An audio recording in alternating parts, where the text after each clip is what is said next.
നിന്റെ കുടുംബത്തിനും ദൈവീക സംരക്ഷണം ലഭിക്കാനുള്ള പ്രാർത്ഥനയാണത്.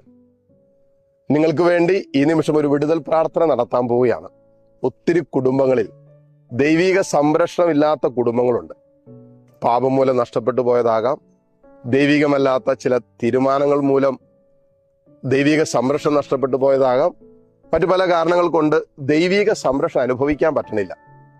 ഒത്തിരി കുടുംബങ്ങളിൽ നിരന്തരമായ അനർത്ഥങ്ങള്, അസ്വസ്ഥതകള്, അപകടമരണങ്ങള്, സാമ്പത്തിക ക്ലേശങ്ങള്, നിരന്തരമായ ഞെരുക്കങ്ങള്, രോഗപീഠകള്, അങ്ങനെ നിങ്ങളുടെ കുടുംബത്തെ നിരന്തരമായി വേട്ടയാടുന്ന ദൈവിക സംരക്ഷണം ഇല്ല എന്ന് തോന്നുന്ന ഏതെങ്കിലും മേഖലകൾ ഉണ്ടെങ്കിൽ, നിങ്ങളുടെ ജോലി മേഖലകളോ വരുമാന മാർഗങ്ങളോ എന്തോ ആകട്ടെ, ആ മേഖലകളിലെല്ലാം ദൈവിക സംരക്ഷണത്തിന് വേണ്ടി ഒരു വിടുതൽ പ്രാർത്ഥന നടത്താൻ പോവുകയാണ്. പൗരോഹിത്യത്തിന്റെ അധികാരത്തിൽ നിങ്ങൾക്ക് വേണ്ടി ഈ പ്രാർത്ഥന തരികയാണ്.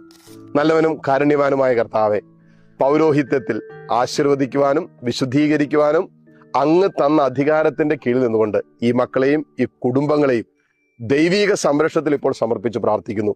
ദൈവിക സംരക്ഷണം തകർന്നുപോയ എല്ലാ മേഖലകളും യേശുവിന്റെ രക്തത്താൽ വിടുതൽ പ്രാപിക്കട്ടെ. കർത്താവ്, ഈ മക്കൾക്കെതിരെ, കുടുംബങ്ങൾക്കെതിരെ നിൽക്കുന്ന അനർത്ഥങ്ങള്, അസ്വസ്ഥതകള്, നിരന്തരമായി ഈ മക്കളെ, കുടുംബങ്ങളെ പീഡിപ്പിച്ചുകൊണ്ടിരിക്കുന്ന തിന്മയുടെ സ്വാധീനങ്ങളിൽ നിന്നൊക്കെ കർത്താവിന്റെ അത്ഭുതകരമായ നാമത്തിന്റെ സംരക്ഷണം അനുഭവിക്കാൻ കർത്താവെ നീ ഇവരെ സഹായിക്കണമെന്ന് പ്രാർത്ഥിക്കുന്നു.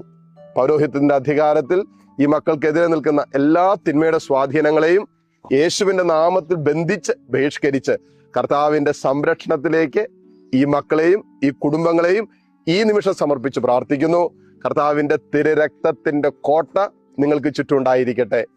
ആമേൻ, ആമേൻ പറഞ്ഞ് നിങ്ങൾ ഈ സംരക്ഷണം ഏറ്റെടുക്കട്ടെ. ഈശോ മിശിഹായ്ക്ക് സ്തുതിയായിരിക്കട്ടെ.